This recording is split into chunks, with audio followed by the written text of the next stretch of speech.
Hello, fiber friends.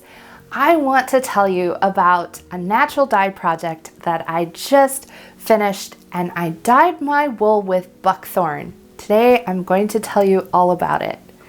I feel like spinners who do natural dye projects are on another level. I'm always so impressed with their work, and it is such an adventure because while natural dye is very much about chemistry, it's also unpredictable and kind of wild, like a feral cat.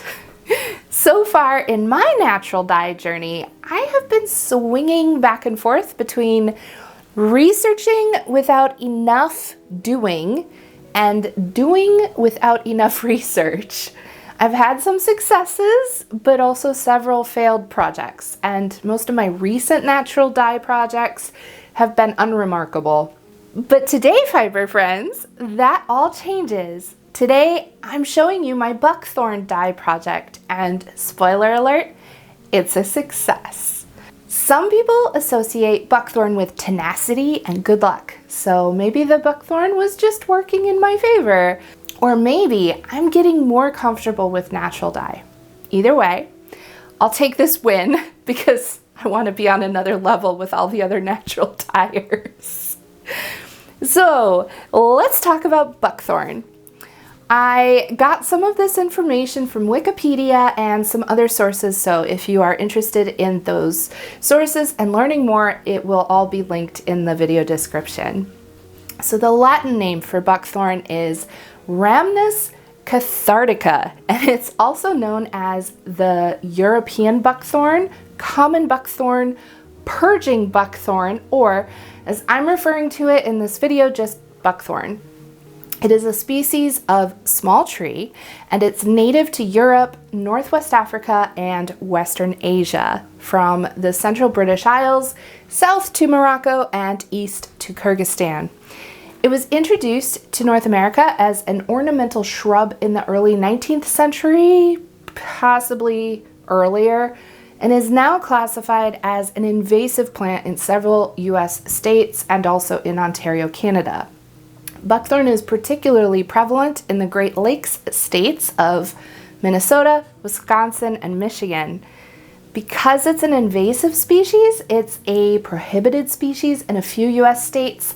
Minnesota, for example, lists it as a restricted noxious weed, making it illegal to import, sell, or transport the plant. I'm telling you all of that, so if you are working with buckthorn, you can be aware that there may be some state or local ordinances regarding transporting it, and I would not advise purposely planting it in North America, even if there aren't any local regulations, because that's just not good stewardship of the local ecology, in my opinion. So if you are working on your own dye garden, maybe buckthorn isn't one that you would put there on purpose. So how did I get my buckthorn? Well, my friend Erica, who I initially met at my local crafting group, is a master gardener, and during a crafting party at her house, she gave me a tour of her yard. She has the most beautiful rose bushes. And during the tour, she pointed out some overgrowth that she needed to rip out. Erica told me that part of the yard was full of buckthorn and other plants that had been put there by God and the birds. The first words out of my mouth were, "Buckthorn is a natural dye plant," to which she replied, "Well, you can have what's left of it." And I was like, yes. Thank you, Erica. So on a very windy Sunday morning, I went to her house and we clipped some berry-laden branches off of her buckthorn tree. I took the buckthorn to my house very carefully and well bundled because I didn't want to accidentally scatter any of the berries. I sat with it on my back porch and separated the berries, leaves, and stems into separate containers.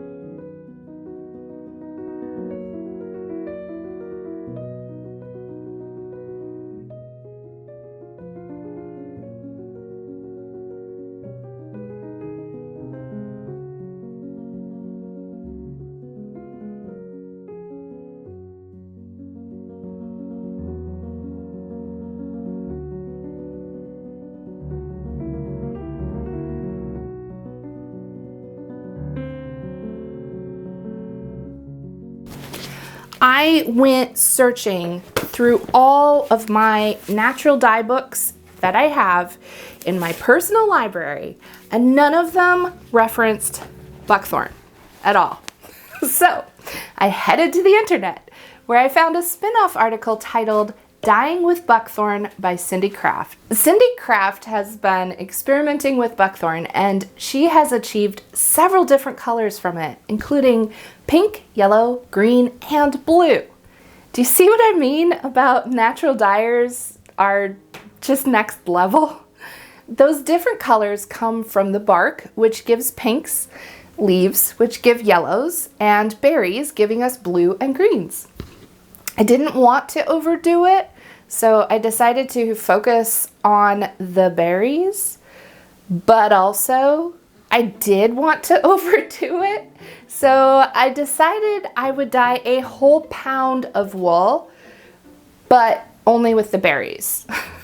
So the first thing I did was weigh the berries. I have heard that you need an equivalent weight of dye stuff to material being dyed, but in the article, Cindy Craft said she uses half the weight of material to dye stuff. So that means to dye 1 pound of wool material, I would need 2 pounds of berries, dye stuff. I had plenty of berries. Pause for cat shenanigans. She opened the door herself. I know, she was climbing right in there. So I froze the extras for later experiments, but I want to make a clear note about this. Before putting it into the freezer, I took the bag to each of my family members and told them they were not edible. I wrote all over the bag as well. They are very clearly marked. What I really need are some Mr. Yuck stickers. Buckthorn berries are not deadly, but they are not pleasant to eat either. One of their nicknames, if you remember, is purging berries. That's because they have an extreme laxative effect and will cause you to clear your system, purge your pipes, if you know what I mean. I will also recommend that if you are working with these berries, you wear latex gloves. You know how some medications are given through the skin, like in a patch? Or the medication we give our cat by smearing it on her ear? Skin can absorb things, so arm yourself with that knowledge when working with these purging berries and wear gloves, just in case. When I was sure I had enough berries, I weighed out 1 pound of scoured fleece. This is a Targhee Rambouillet cross from Ranching Traditions fibers that I have been working with lately. You may have noticed it in my recent video about combs and hand cards. To dye wool with natural dye, the wool needs to be mordanted. A mordant is a metallic compound applied to whatever you are dyeing that will help the color to take and remain more color fast. To mordant my wool, I used aluminum sulfate, which is also known as alum. I followed the instructions to weigh out the alum to equal 10% of the weight of the material I planned to dye. I was dyeing 1 pound of wool fleece, but I also wanted to gift Erica some yarn dyed with the berries that she gave me. So that made my total weight of wool to be dyed 19.5 ounces. 10% would be 1.95 ounces of alum, which I rounded off to 2 ounces to make measuring easier. I dissolved the alum in a glass of hot water and soaked my wool in a large pot. While I was doing this, I did wear a mask and have an open window. Then I combined the two and brought the pot to a simmer for about 20 minutes and let it cool overnight. The next day, I rinsed the wool and then tackled the berries. The berries were trickier than mordanting the wool. I let the berries sit for several days before extracting the juice from them. Why did I let the berries sit for several days? We'll get there. After sitting, I still found that the skins were tough and needed to be opened up. So I tried a potato masher first. However, it was taking forever to mash up the berries. I think they were sliding out from under the edges of the masher and just, it wasn't working. So next I tried my immersion blender. This is the immersion blender I use for making soap, and it isn't for food. So just to be clear, I do keep my food tools and my dye tools separate. This went faster. However, I created another problem for myself because now I had tiny bits of berry skins and berry stuffings floating around in my water. Putting raw fleece in there would be the same as dumping a pile of VM into my wool on purpose. No thank you. Some of the articles I read about dyeing with buckthorn berries said to just throw the wool in with the berries, but others advised against it because the berries cause splotchy marks on the fabric. People are welcome to do what they want, and little berry splotches might look cute on your fabric if you want that look, but it's far easier to get berry skins off of fabric than out of unspun, unprocessed fiber. So again, I say no thank you to that VM. So my solution was to put the berries into a pot of water and simmer it, not boil it, but simmer it for an hour or so. Finally, I strained it and put that liquid into another pot.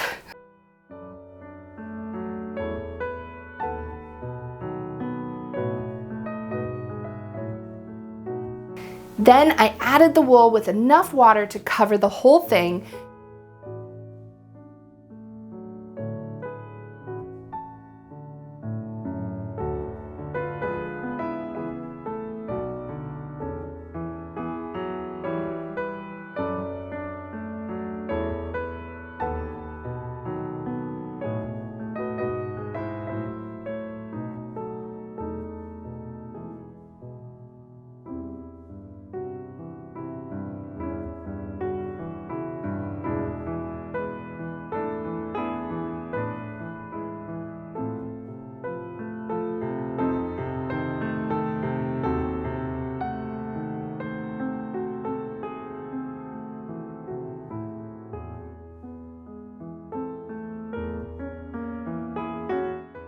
And let that simmer for an hour.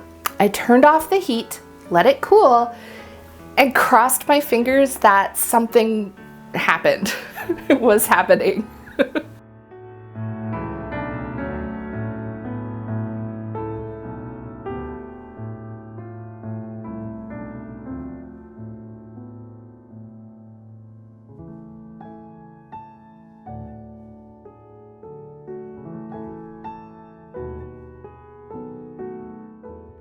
The very final step was to rinse the wool, let it dry, and see what color I got.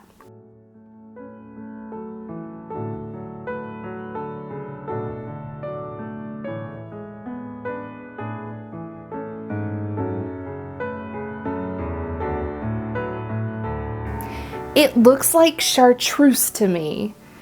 What do you think of this color? Historically, I think this color may have been called sap green. I say historically because buckthorn berries have been used as a dye material for hundreds, possibly thousands of years. The very first published book about dyeing fabric was printed in 1548. It is called The Plictho of Gianaventura Rossetti, Instructions in the Art of the Dyers, which teaches the dyeing of woolen cloths, linens, cottons, and silk by the great art as well as by the common. Because they hadn't invented desk flaps for book summaries yet. In recipe number 105, it says how to harvest buckthorn berries. It reads, take little apples of buckthorn at the time of St. Michael, the month of September. See that you take said little apples at midday, and that it be no rainy weather, and neither should it have been given frost. Save them in a glazed basin, and leave them stand for 3 days. Put into said small apples a little rock alum, and stir the said berries for a space of 8 days. Then have ready a mill, and take out the juice, and put the said juice in a basin. Cover it very well so that the air does not enter the basin, and make use of it according to what you need. Note that when you put in more rock alum, the color becomes lighter. While I was a month late, harvesting in early October rather than the instructed time of St. Michael, which is September, I did get the berries before there was any frost. And I did follow the instructions to leave the berries sitting for 3 days, as I mentioned when explaining my dye process. I don't know if it made a huge difference or not because I didn't set up a control sample, but I do know it worked, and I did get green water, as the recipe is titled. Historically, buckthorn was not only used as a fabric dye, but also as a green ink, which is probably why the Pliktho says, make use of it according to what you need. I found the whole process of leaving the berries and the berry water to sit for several days very interesting. I like to make ferments in the kitchen. I ferment sauerkraut, pickles, and other relishes and veggies. There is an amazing process taking place when the little lactobacillus beasties go to work on the veggies. The food becomes more digestible. It also creates a microbial environment that allows beneficial bacteria to flourish while crowding out the harmful stuff. In the past, this made it possible for food to be preserved longer than it could be otherwise without refrigeration. I'm not surprised that the process of fermentation was employed for extracting color for dye and preserving inks. It would keep the liquid from becoming rancid or moldy. Today, not many people who have modern kitchens and modern cooking methods are familiar with fermentation in the home kitchen. And that's really a shame. I find the flavors of fermented food to be rich and complex, and I was also very comfortable reading this old recipe and understanding that letting the buckthorn berries sit for several days could be an important component of the process. A cucumber doesn't taste the same as a pickle. A transformation has occurred. So that's why I left the berries and the berry juice sitting the way that I did. Of course, now this unlocked a whole new rabbit hole for me, and I'm even more intrigued by natural dyes with the additional component of fermentation. I'm going to rabbit trail here for just a moment with an update about my natural dye garden project. Last summer, I tried to create a natural dye garden. This is the garden bed behind our house, and it is overrun with catnip. That is all catnip. So there used to be, and that's a stray mulberry bush. No weasels though.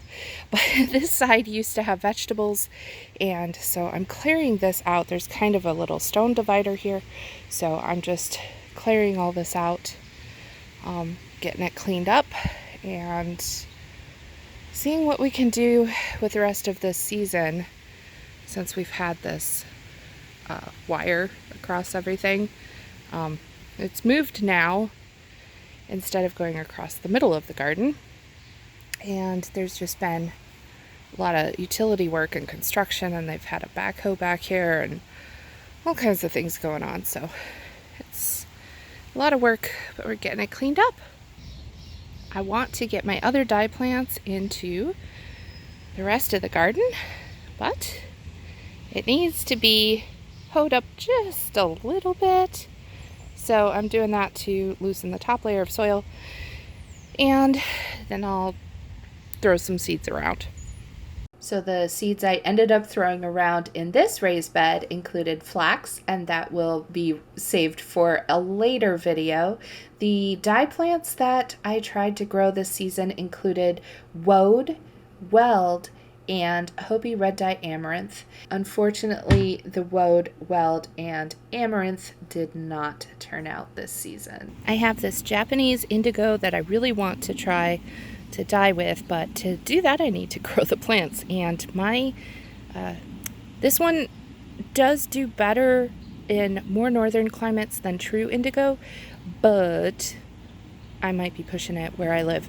So I'm going to plant some in my garden and see how it does. It'll inform me for my decisions next year, but I'm also putting some into a pot that I can bring inside, and maybe I'll be able to overwinter it indoors where it's nice and hopefully warm. Just a couple seeds. We'll see what takes. Hopefully something will grow. This is a walnut tree, and this is under the walnut tree. Things don't grow very well under walnut trees. And that's exactly where the former homeowners put this raised bed garden. And it didn't go well. I didn't get any of it to take, and I was so disappointed. The only thing that worked was my Japanese indigo plant. But that was after battling all summer with a chipmunk who was determined to dig it up. Indigo is another color that is extracted through fermentation, but I'm not going to try it with the indigo plant that I do have growing here because it's leggy and there aren't many leaves. So I'm not going to harvest it. I'm just going to observe and get to know it. We will spend the winter becoming good friends. Next season, I should be better prepared to care for my dye garden because I will be equipped with experience and pH test strips for the soil. So that was my natural dye garden update. I know many people were curious about that. So I wanted to give you that little glimpse that not everything goes perfectly or perfectly smoothly, and that's okay, because even from failures we can learn something that can help us in the future with our next projects. So I'm going to try not to be too disheartened this year and just try and get something better next year. But I'm really glad that Erica had this buckthorn for me to experiment and play with so that at least we could get a natural dye project on the books for this season. So let's get back to that buckthorn because there's one thing we haven't done yet, and that's the spinning. I am combing some of this buckthorn dyed fiber. I want you to see how it spins up and how it will look as a little mini skein of yarn.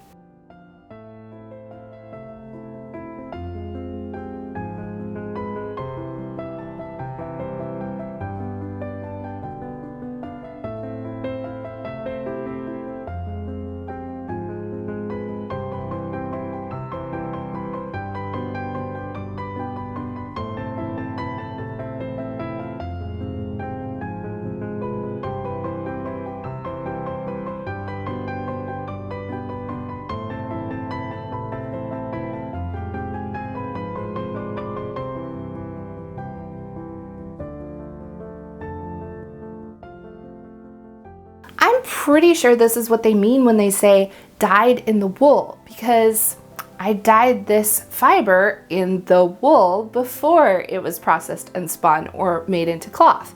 So that would be different than dyeing in the cloth. This larger commercial skein took the color very well. It's Patton's Classic Worsted. And this is going to Erica as a thank you. Thank you, Erica, for sharing the buckthorn with me and with all of us. And here is my skein from the dyed scoured wool. What do you think of this natural color? I do still have some buckthorn leaves and bark to play around with, so I can hopefully get some more colors from that. I will post about it in my Patreon whenever I get it dyed up. There's a link to my Patreon in the description below. Hopefully I'll have enough buckthorn colors to knit or maybe weave a fun project eventually. We'll see. This is an ongoing adventure. All right, fiber friends, happy spinning and happy dyeing with an E. Dyeing with an E. That never sounds right.